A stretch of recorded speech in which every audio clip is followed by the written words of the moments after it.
ক্ষমতার দাপট কি চিরদিন থাকে না? চিরদিন থাকে না, চিরকাল থাকে না। ক্ষমতার পাওয়ার যারা ইতিপূর্বে দেখিয়েছে তাদের ক্ষমতার পাওয়ার চূর্ণ বিচূর্ণ হয়েছে। বর্তমানে যারা দেখাবে তাদের পাওয়ারও চূর্ণ বিচূর্ণ হবে। ভবিষ্যতে যারা দেখাবে তাদেরও পাওয়ার চলে যাবে। একমাত্র পাওয়ার থাকবে কার? ক্ষমতার দাপট দেখানোর ক্ষমতা আছে কার? আল্লাহ ছাড়া কারো নাই ক্ষমতার। সবার ক্ষমতা চূর্ণ বিচূর্ণ হয়ে যাবে। যত বড় চেয়ারের মালিক আপনি হন। গত বছরেও বাইডেন ছিল আমেরিকার রাষ্ট্রপ্রধান। কত নির্যাতন, কত নিষ্পেষণ, কত সহযোগিতা। জেলেনস্কিকে সহযোগিতা করলো রাশিয়ার বিরুদ্ধে, আবার ইসরায়েলকে সহযোগিতা করলো ফিলিস্তিনের বিরুদ্ধে। এমনি ভাবে উল্টো পাল্টা কাজ করার পরে এখন কি ক্ষমতায় আছে?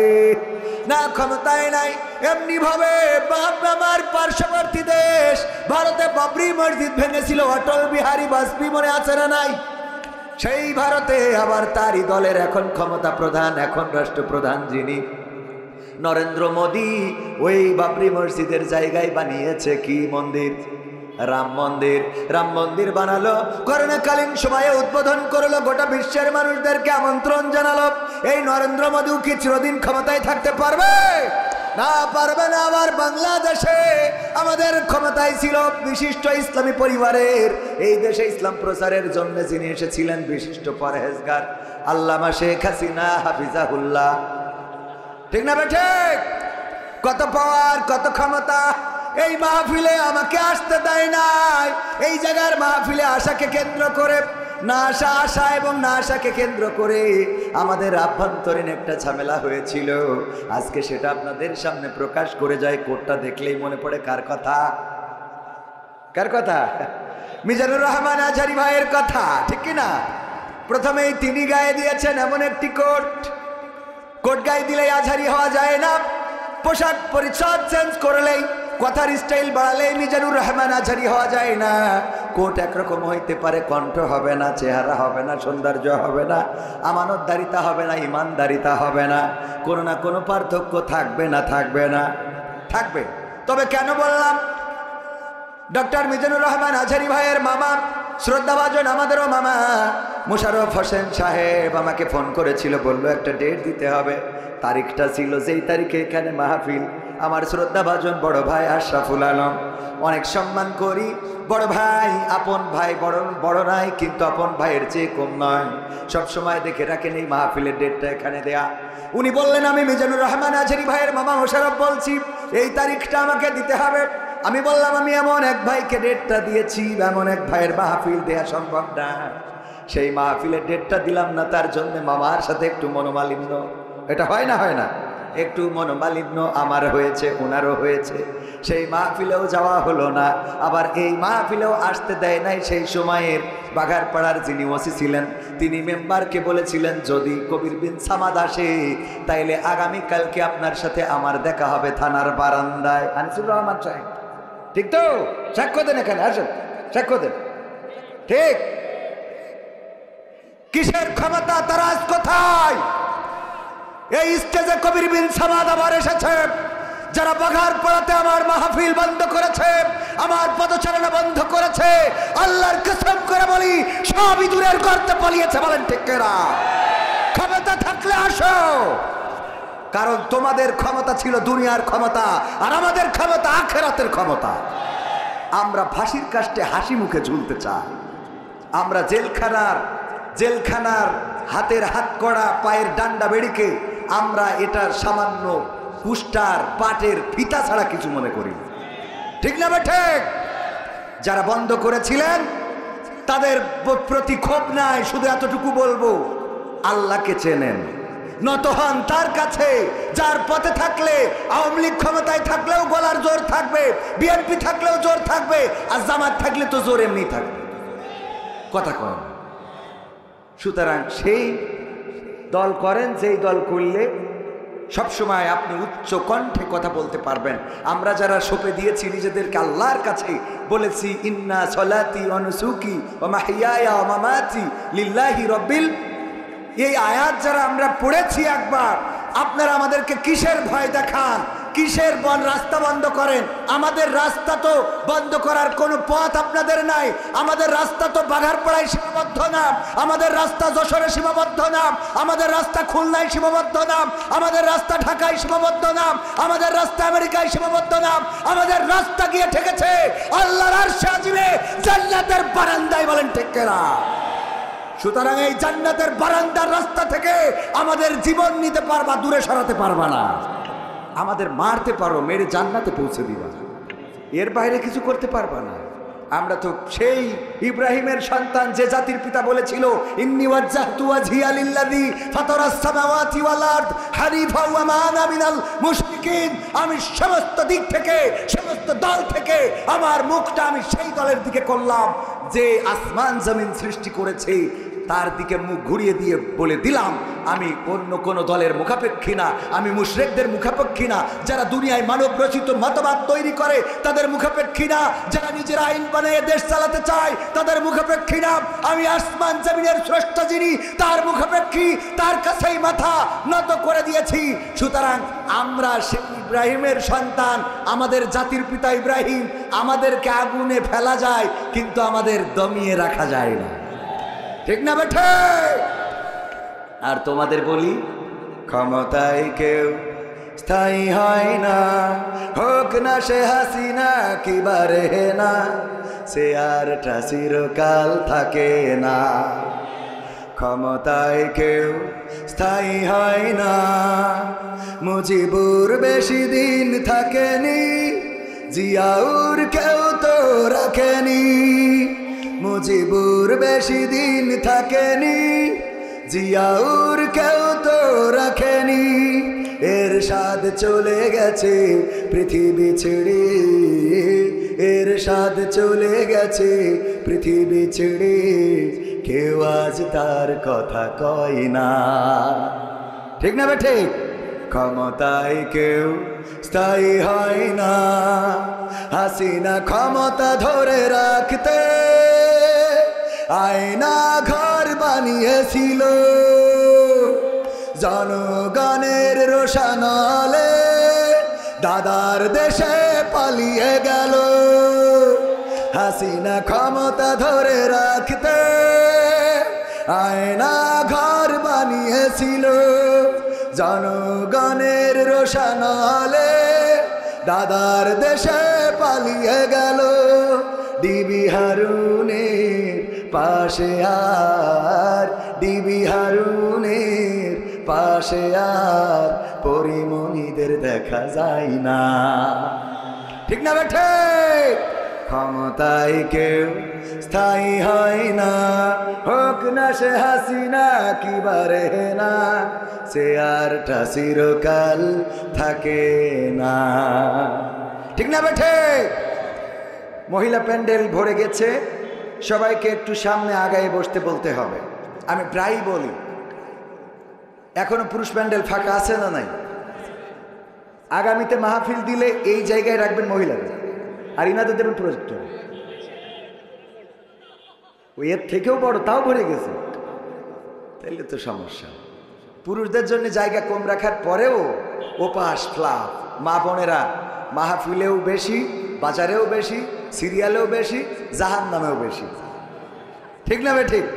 বিশ্ব নবীর কথা, আমার কথা না, বিশ্ব নবী সাল্লাল্লাহু আলাইহি সাল্লাম বললেন, ওগো নারীরা, আমি তোমাদের দেখেছি অধিকাংশ জাহান্নাম। কতকাংশ? অধিকাংশ, মানে অর্ধেকের বেশি জাহান্নামী, বিশ্ব নবী সাল্লাল্লাহু আলাইহি সাল্লাম বলেছেন। জিজ্ঞাসা করা হলো কিসের কারণে? আল্লাহ নবী সাল্লাল্লাহু আলাইহি সাল্লাম বললেন, দুইটা দোষ বেশি। কয়টা? কয়টা দোষ বেশি? মা বোনেরা কান খাড়া করে শোনেন আর সামনে একটু আগায় বসেন। কোন দিকে তা জানি না, যেই দিকে হোক, ক্যামেরায় তো দেখতেছে। আপনার সামনের দিকে আগায় বসেন, বাম দিকে, বাম দিকে আগায় বসেন, বাম দিকে আগায় বসেন, বসে অন্য বোনদের একটু জায়গা করে দেন। সামনে এবং ডান দিকে আগায় বসেন, যাতে করে অন্য মা বোনেরা বসার সুযোগ পায়। এখনো তো মাহফিল শুরুই হয়নি, তাই যদি ভরে যায় তাহলে তো প্রধান বক্তা তো এখনো আসতে বাকি। তো যাই হোক, আল্লাহ নবী কয়টা কারণ বললেন?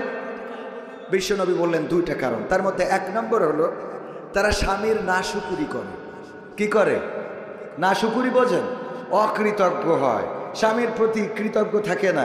আমাদের জনাব ভাইয়ের কথাই বলি, আশরাফুল আলম সাহেব আমার ভাবি মানে যাই এনে দিক কিছুই পছন্দ হয় না, খালি পছন্দ হয় কবির। দেখো দিন কত সুন্দর জুব্বা বানাইছে, তুমি বানাইছো এটা কি গায়ে দিলে দেখ মানুষ দেখা যাচ্ছে মনে হচ্ছে ফকির।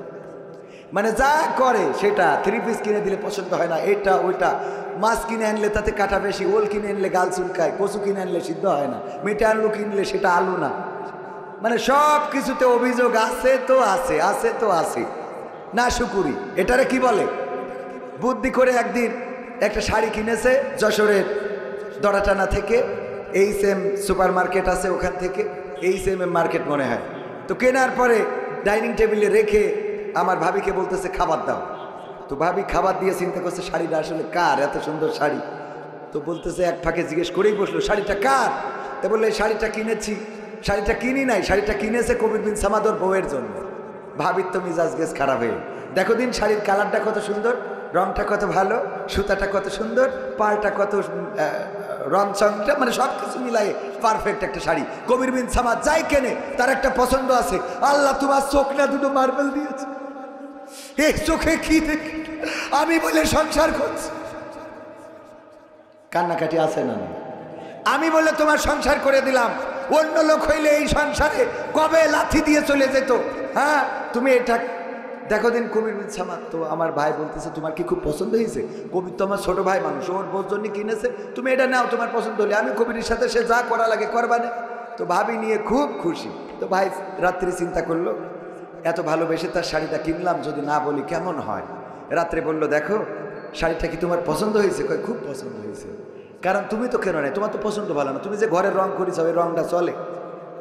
তুমি যে গরু কিনেছ এটার কি দুধ হয়? মানে একটা গাভী কিনেছে তাও দুধ হয় না, তাও ওনার দোষ। মানে যত সব এটা খেয়াল করে দেখবেন। আর ওরা যা করে ওইটা কোনো অসুবিধা নেই। আর ভাইও তো টিচার মানুষ, হামিদপুর কলেজের টিচার। উনি বাজারে গেলে যেই কচুটা বিক্রি হয়নি অনেকেই জোর করে কয় স্যার আপনার জন্য 1 সপ্তাহ ধরে একটা কচু রেখে দিয়েছে, এইটা বিক্রি হয়নি ওইটা ওনার জন্য রেখে দিয়েছে। কোনো মান সম্মানের খাতিরে কিছু বলতে পারে না, দেয় ওই কচু এনে রান্না করার পরে কচু থেকেই গাল চুলকাবে। ওর মধ্যে যে ইলিশ মাছ দিছিল ওইটা খেলো চুল। তো এই জাতীয় বিপদে আমাদের পড়া লাগে, তাই না? এরকম কিছু বিপদ। তো এখন ভাইজান বললো যে দেখো রাত্রি শোয়ার সময় বললো শাড়িটা কি তোমার পছন্দ হয়েছে? কয় এটা তো তুমি পছন্দ করে কেন নাই, কবির বিন সামাদ পছন্দ করেছে, আমার খুব পছন্দ হয়েছে। কয় দেখো মরে গেলে তো কালকে যদি সকালে ঘুম থেকে জাগি তাহলে ফজর, না জাগলে কবর, মনের কথা বলা হবে না। আমি তোমারে যে কত ভালোবাসি, তোমারে ভালোবেসে এই শাড়িটা আমি নিজে পছন্দ করে দড়াটানা থেকে কিনে আনছি। কয় সত্যি তুমি কিনেছো? কয় আমি সত্যি তোমার জন্য নিজে চয়েস করে কিনে আনছি। কয় তাইলে এটার রং থাকবে না? তাইলে এটার কয় তুমি যদি কিনে থাকো তাহলে এটার রং থাকবে। মানে ওরে কি কোনোভাবে সন্তুষ্ট রাখা সম্ভব? কথা কয় না। অকৃতজ্ঞ স্বামীর না শুকুরি করে, এরকম আছে না নাই? ওর স্বামী যা করে সব ওর অপছন্দের। আর বাপের বাড়িতে যদি কিছু একটা নিয়ে আসে ওরে বাবারে ওইটার উপরে আর কোনো জিনিস হয় না। আব্বারা যে পুঁইশাক দিছিল সে পুঁইশাক তো না মনে হয় কেঁচু সাপ। কি সাপ? কেঁচু সাপ। এই চিকুন চিকুন আইডি কয় দেখি যাও পুঁইশাক কি সুন্দর রাইন দে, নিজেই খাই নিজেই বলা বাবা যে স্বাদ হয়েছে মার হাতের তরকারি। হ্যাঁ গাই গরু যদি একটা দেয় বিয়ের সময়, আশরাফ ভাই যদি গাই গরু একটা দেয়, ওই গাই গরু আর আমৃত্যুকাল মরবে না।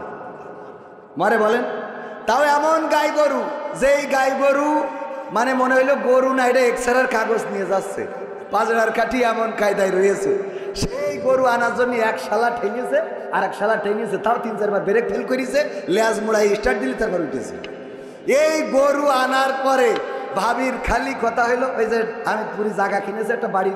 ভাই কয়তলা যেন ওইটা ফাউন্ডেশন? আশরাফ ভাই, আশরাফ ভাই ওরে কয়তলা ওই ফাউন্ডেশন? আর আপনি কথা বাজার মধ্যে কথা বলেন, বলছি কয়তলা ফাউন্ডেশনের বাড়ি কিনেছে? হ্যাঁ ওখানে, হ্যাঁ 4 তলা। তো 4 তলা ওই ফাউন্ডেশনের বাড়ি কিনে ভাবির বলছে দেখো আমরা তো ছিলাম বাগডাঙ্গা, আমরা এখন এই যে শহরের পরে হামিদপুর একটা বাড়ি কিনতে পারিছি 4 তলা ফাউন্ডেশন, চলো আজকে তোমার দিয়ে উদ্বোধন করবো, ফিতে কাটতে হবে। বলছে আব্বাকে বাড়িতে গাই গরুটা আনিলাম বুঝে, ওই গাই গরু এক্সরা কাগজে।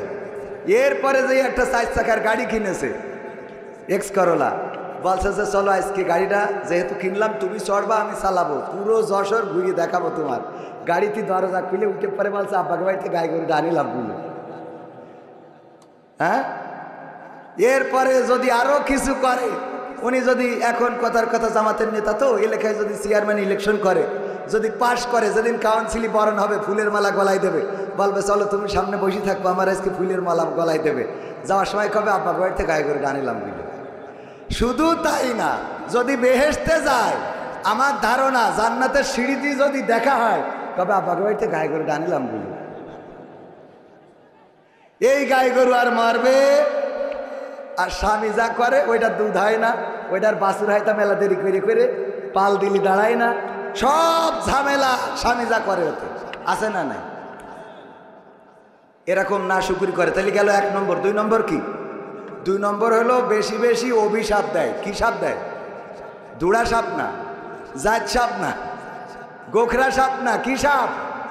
অভিশাপ। অন্য সাপ দিলে তো কামড়ায় দিলে মরে গেল, আর এমন অভিশাপ দেয় যে অভিশাপের কারণে স্বামীও শেষ হয়ে যায়। এক মহিলা আমারে ফোন করে বলতেছে, হুজুর আপনি কি সেই হুজুর? বললাম কোন হুজুর? কয়ে যে মাঝে মাঝে প্রশ্ন ধরে উত্তর দেন।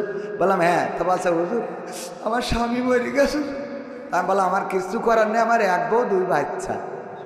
বলছে না হুজুর বিয়ে করার জন্য ফোন দিইনি, ফোন দিছি একটা প্রশ্ন জানার জন্য। কি? তো আমার স্বামী অসুস্থ ছিল, আমি প্রায়ই স্বামীরে বলতাম যে আল্লাহ তোমার মরণ করে না কেন, তুমি মরো না কেন, আল্লাহ তোমার নেয় না কেন, এরকম বলে না? বলে না? কয় তোর মরা মুখ আমি দেখি না কেন, তোর জানাজা হয় না কেন, এত লোকের জানাজা হয় তোর হয় না কেন? তো আমি আমার স্বামীকে প্রায়ই বলতাম যে মরো না কেন, তোমার মরণ করে না কেন, তুমি দূর হয়ে যাও না কেন, তুমি কবরে তোমার মাটি দিয়ে এসে আমার একটু হাড়ে বাতাস লাগতো। তো এই হাড়ে বাতাস লাগানোর জন্য আমি কতবার ওরে বলেছি। এখন সে মারা যাওয়ার পরে আমি খুবই কষ্ট পাচ্ছি যে আসলে কি সে আমার এই কথার কারণে মারা গেল, নাকি ওর আবুল হায়াত শেষটাই মারা গেল। এটার জন্য হুজুর প্রশ্ন করেছি আপনার কাছে, মানে জানার জন্য আপনার ফোন করেছি। তো আমি বললাম আমি তো অত বড় হুজুর না, তো আমি এতটুকু বলতে পারি ওনার হায়াত শেষ হয়েছে না আপনার অভিশাপে মারা গেছে সেটা বলতে পারবো না। দোয়া এবং বদদোয়া দুইটাই আল্লাহর কাছে কবুল হয় না? হয় না? দুইটাই কবুল হয়। তো হায়াতও যদি ফুরাই যায় তাও যেতে পারে, আবার আপনার অভিশাপেও মরতে পারে। তবে এতটুকু বলতে পারি, বিশ্বনবী বলেছেন নারীরা জাহান্নামে যাওয়ার কারণ 2টা, তার মধ্যে 1 নম্বর হলো স্বামীর নাশুকুরি করা, আর 2 নম্বর হলো বেশি বেশি অভিশাপ দেয়া। তো আপনি 2 নম্বর কারণটা আপনার মধ্যে বিদ্যমান, তার মানে আপনি জান্নাতে যাওয়ার রাস্তা মোটামুটি অর্ধেক আগায় রাখিছেন। ঠিক না বেঠিক? অর্ধেক আগায় রাখিছেন। এখন মা বোনেরা বুঝে নেন, আজকে থেকে বাড়ি যাওয়ার পরে স্বামীদের প্রতি অকৃতজ্ঞ হবেন কিনা। যাই আনুক, যাই দিক, যাই খাওয়াক, যাই পরাক, কোনো সময় অকৃতজ্ঞ হওয়া যাবে না, বরং বলতে হবে তুমি যা এনেছো এটাই তো আলহামদুলিল্লাহ, এর থেকে আরও খারাপ হতে পারতো। ঠিক না বেঠিক? বলা যায় না? যায় না? তুমি যে 3 পিসটা এনেছো এর থেকে আরও কম দামের আনতে করতে, তুমি তো ভালো বেশি দামের এনেছো, আলহামদুলিল্লাহ। এইভাবে শুকরিয়া আদায় করতে হবে। আর পুরুষদেরও কিছুটা ওদের প্রতি টেক কেয়ার করতে হবে। মাঝে মাঝে লিপস্টিক, ভুরু পেনের, এই যে কী দেয় ভুরু পেন নাকি, হ্যাঁ, আইলানা, মাইলানা, শাইলানা, ফাইলানা, এইগুলো সব একটু মাঝে মাঝে কিনে নিয়ে যেয়ে দিতে হবে। এইগুলো স্ত্রীদের দেবেন, একটু সাজাবেন, নিজে মাঝে মাঝে চুলের বেনি কেটে দেবেন, মাঝে মাঝে তার মাথাটা আশ্রয় দেবেন, শাড়ির কুচিটা ধরে দেবেন, তার কাপড় চুপড় পরিয়ে দেবেন, পিছন থেকে যে চোখ ধরি বলবেন বলো তো আমি কে, বোঝেননি? হ্যাঁ, এইগুলো মুরব্বীরা না করেন, না করেন, অন্তত যাদের ইয়াং, আমাদের সভাপতি এখনো বয়স আছে আলহামদুলিল্লাহ, এইগুলো করবেন। এইগুলো করলে দেখবেন যে সংসারের শান্তি বাড়ছে। আবার মা বোনেরাও বোঝে না, বলে হুজুর আমার স্বামীর জন্য একটু দোয়া করি দেন, সারাদিন ওই পরিমণি তারপরে এইসব দেখি বেড়াই সাধু। দেখবে না তুই মাঝে মাঝে ছোট ছোট জামা কাপড় পরলি তো আরে ওদিক তাকায় না, কথা কয় না, লজ লাজ জ্বালাই বাসে, আরে স্বামীর কাছে আবার কি লজারে, কথা কয় না। হ্যাঁ, একটু জোরে বলেন ঠিক যাতে শুনতে পায়। হ্যাঁ, মানে মাঝে মাঝে ওই পোশাকগুলো, তবে এই পোশাকগুলো আবার আপনাদের কিনে দেওয়া লাগবে, ওরা তো যে বাজার টানতে পারে না এইগুলো, না না রাস্তায় বাড়াবে, এইটা তো ভালোর জন্য বলতেছি। এইগুলো যখন গায়ে দেবেন, গায়ে দিয়াবেন, তখন দেখবেন ওরা যখন গায়ে দেবে আপনাদের ভাল লাগবে, আবার ওরাও সব কিছু মিলে আপনারা ওই সিরিয়াল ভাল লাগবে না, ওই পরিমণি ভাল লাগবে না, ওই বুবলি, তারপরে এইসব ওই রাশমিকা মান্দানা ফান্দানা এগুলো ভাল লাগবে না, কারণ ও তো বাড়ি রয়েছে, কথা কয় না, না জায়েজ কিছু। বিশ্বনবী সাহাবীদেরকে ডেকে বললেন, ওগো সাহাবীরা শুনে নাও, তোমরা যখন স্ত্রীদের সাথে মিলন করো, যখন তোমরা তাদের সাথে মিলিত হও, আল্লাহ রাব্বুল আলামিনের ফেরেশতারা তখন তোমাদের আমল নামায় সওয়াব লিখে দেন। বলেন সুবহানাল্লাহ। সাহাবীরা একটু লজ্জা পেয়ে গেল, লজ্জায় লজ্জায় বলতেছে, আল্লাহর রাসূল এটা কেমন, একটু লজ্জা করতেছে। আল্লাহ রাসূল বললেন, কিসের লজ্জা? আল্লাহর নবীর সাহাবীরা বললেন, নবী এমন একটা বিষয়েও আমরা সওয়াব পাবো, এটা কেমন কথা? আল্লাহর নবী বললেন, ওগো সাহাবীরা শুনে নাও, এমন কাজ যদি নিজের বৈধ স্ত্রীর বাইরে যদি অন্য কোনো জায়গায় করতে গুনাহ হইতো কিনা? সাহাবীরা বলল, অবশ্যই গুনাহ হইতো। শুধু গুনাহ নয়, এই অপরাধের কারণে আমাদের উপরে সঙ্গে সার ওয়াজিব হয়ে যেত। আল্লাহর নবী বললেন, তেমনি ভাবে যেই কাজ করলে গুনাহ হইতো অন্য জায়গায় করলে গুনাহ হইতো, সেই কাজ বৈধ জায়গায় করলে আল্লাহ রাব্বুল আলামিন আমল নামায় সওয়াব লিখে দেন। বলেন সুবহানাল্লাহ। সুতরাং এই সওয়াবের জন্য হলো স্ত্রীর হক আদায় করার দরকার আছে না নাই? আমার যুবক যারা বিয়ে হয় নাই, শীতকাল পার হতে দেয়া যাবে না? যাবে না। যখনই ঝোঁক লাগবে তখনই বিয়ে করতে হবে। গতকালই আলোচনায় বলেছিলাম, আমাদের দেশের স্বাধীনতার মহান স্থপতি আমরা যাকে বলি বঙ্গবন্ধু শেখ মুজিবুর রহমান, শেখ মুজিব আমার পিতা, বইটা লিখেছে শেখ হাসিনা, বইটা আমার বাড়িতে এখনো আছে, ইসলামিক ফাউন্ডেশন। এই বই আবার লাইব্রেরিতে দিয়েছিল, ইসলামিক ফাউন্ডেশন থেকে মসজিদের লাইব্রেরিতে দেওয়া হয়েছিল। মসজিদ থেকে এনে পড়লাম, পড়ার পরে দেখলাম সেখানে শেখ হাসিনা স্মৃতিচারণ করতে যেয়ে যেটা লিখেছে, স্বাধীনতার মহান স্থপতি বঙ্গবন্ধু শেখ মুজিবুর রহমান বিয়ে করেছিল 10 বছর বয়সে। কয় বছর বয়সে? তো আমাদের পিতা যদি 10 বছর বয়সে বিয়ে করে, আমরা ছেলেরা কেন 18 বছর পর্যন্ত অপেক্ষা করব? কথা কয় না? হ্যাঁ, যুবকরা বলছে ঠিক, হুজুর মনের কথা কইস। কথা কি মনে থাকবে? বিয়ে শাদী অবশ্যই যখনই প্রয়োজন, জীবনের প্রয়োজনে, যৌবনের প্রয়োজনে, ইমানের হেফাজতে, অন্যায় থেকে বেঁচে থাকার জন্য বিয়ে করবেন। 1 2 3 4 যদি ইনসাফ করতে না পারেন তাহলে একে সন্তুষ্ট থাকতে হবে। কথা কার? আমার কথা নাই। আল্লাহ বললেন 2 3 4। অথবা যদি তোমরা ইনসাফ করতে ব্যর্থ হও, যদি তোমাদের মনে ভয় থাকে যে তোমরা ইনসাফ করতে পারবা না, তবে একজনে সন্তুষ্ট থাকো। ওগো আমার ভাইয়েরা, এই দেশে বিধবার সংখ্যা বেড়ে গেছে, সুতরাং এখন থেকে একজন নয়, আন্দোলন হবে 2 3-এর বেশি ছাড়া কোনো কথা নয়। হ্যাঁ, ইনসাফ করতে হবে। 2টা বিয়ে করা এটা খারাপ কাজ না, 3টা বিয়ে করা এটা খারাপ কাজ না, 4টা বিয়ে করা, 5টা না, 4টা বিয়ে করা এটা খারাপ কাজ। আবার মা বোনেরা, আমি বুঝি না, আল্লাহ বিধান না দিলে আমাদের আপত্তি ছিল না। আল্লাহ যেহেতু বিধান দিয়েছে মানে নিতে তো অসুবিধা নাই। মা বোনেরা যদি বাড়ি আর একটা বউ আসে তো তাদের আরও উপকার না? আমার আশরাফ ভাই যশোরে থাকে, কোথায় থাকে জানেন কিনা আপনারা? যশোরে। আর বাগডাঙ্গায় যদি আর একটা বউ থাকে, অসুবিধা কোন জায়গায়? উনি ওখানে দায়িত্ব পালন করলো, ইনি এখানে থাকলো, যখন বাড়ি আসলো উনারও আসা লাগলো না কষ্ট করে, ইনারও যাওয়া লাগলো না কষ্ট করে। এর মধ্যে একজনের উপকার হইলো, কিছু বাচ্চা কাচ্চা দুনিয়ায় আসলো, তারাও ভালো কিছু ভালো বাবার পরিচয় পেলো, সংসারে মোটামুটি অভাব তো নেই, আছে। তো এটা কি খারাপ কিছু? এইটা মাইনতে অসুবিধা করে, আমি তো এটা বুঝলাম। আমিও জ্বালায় আছি। আমার বললে যে তুমি যেদিন 2টা বিয়ে করবা ওই দিন হয় বাড়ি ছেড়ে দেবো না আত্মহত্যা করবো। জ্বালার তো শেষ নেই। কি জ্বালা কন তো? এখন যে পরিমাণ টাকা ইনকাম করছি, এর আমি নিজে খেয়ে শেষ করতে পারবো? আমার বউ খেয়ে শেষ করতে পারবে? এক রাতি 50-60 হাজার টাকা তুমি কোনে কি করবে? এগুলো তো ইউটিউবাররা, এটার জন্য আমার বউ না দেখে, তাহলে বলে বাড়ি ঢুকতে দিবার না। জ্বালা তো শেষ নেই। জ্বালা জ্বালা সব জায়গায় জ্বালা আছে না নাই?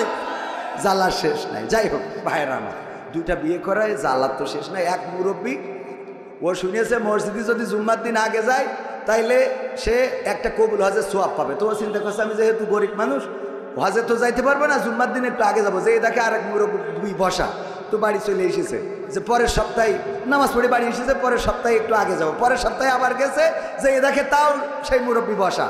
চিন্তা করলো যাকে এই সপ্তাহে বললাম না, 3য় সপ্তাহে দেখি, 3য় সপ্তাহে যে দেখে তাও মুরব্বী বসা। ওর মিজাজ বেশ খারাপ হয়ে, মুরব্বী তোমার কি খেয়ে কোনো কাম নেই নাকি? খালি মসজিদে এসে বসে থাকো তুমি? তা বলছে তোমার অসুবিধা কি? অসুবিধা নেই মানে আমি একটা কবুল হাজার সোয়াব নেবো, গরিব মানুষটা দৌড়াচ্ছি 3 সপ্তাহ ধরেই লাইন পালাম। তা বলছে খুব দরকার। বাস দরকার মানে টাকা তো নেই। বলছে নিকে করতে পারবে? ও পারবা না। তাহলে একটা নিকে করো, ব্যবস্থা হয়ে যাবে। ও এসে মেরিকেটি একজনের পটাইয়ে তো একটা বিয়ে করেছে কবুল হজের জন্য, যে হজ করার এত টাকা তো নাই, 6 লাখ 8 লাখ টাকা, তার থেকে এটা নিকে করি। এখন তো ইয়ে তো দিয়াই লাগে না, দেড় মাহ দিয়া লাগে দেশে, লাগে না তো। তো বিয়ে করে তারপরে পরের জুম্মায় ওই মুরব্বী বেশি দেখে এই মুরব্বী বসা, বলতেছে বাবাজি কি খাবো আজকে, কি কবুল হজের সোয়া ভাই? দেখো বাবা ক্ষতি পারবো কেন? বলছে দুডোর গুতোগুতিতে ফজরে আইসে আর এখনো বাড়ি যায়নি, ফজরে এসে এখনো বাড়ি যাই, দুটো এত ডিস্টার্ব করতেছে যে ফজরতে রাগ করে বাড়ি যায়। জ্বালা আছে না নাই? ভাইরা আমার, মা বোনেরা আমার, অনেক মা বোন এসেছেন। আল্লাহ রাব্বুল আলামিন বললেন ওয়াকরনা ফি বুয়ুতিকুন্না ওয়ালা তাবাররাজনা তাবাররুজাল জাহিলিয়াতিল উলা। ওগো নারীরা, তোমরা পর্দার মধ্যে থাকো, জাহিলি যুগের মেয়েদের মতো সেজে গুজে নিজেদেরকে প্রদর্শন করে বেড়াইও না। আর আজকের জামানায় আমরা গর্ব করে বলি এই বিউটি পার্লার কে দিয়েছে, ঠিক না বেঠে? এই বিউটি পার্লার গুলো করার পরে আমরা গর্বিত হই, আমরা প্রশংসা করি আমাদের সরকার বিউটি পার্লার দিল, ঘরে ঘরে বিউটি পার্লার, শহরে শহরে বিউটি পার্লার। এই বিউটি পার্লারে কি কোনো ছেলেদের যাওয়া লাগে নাকি? না, লাগে না।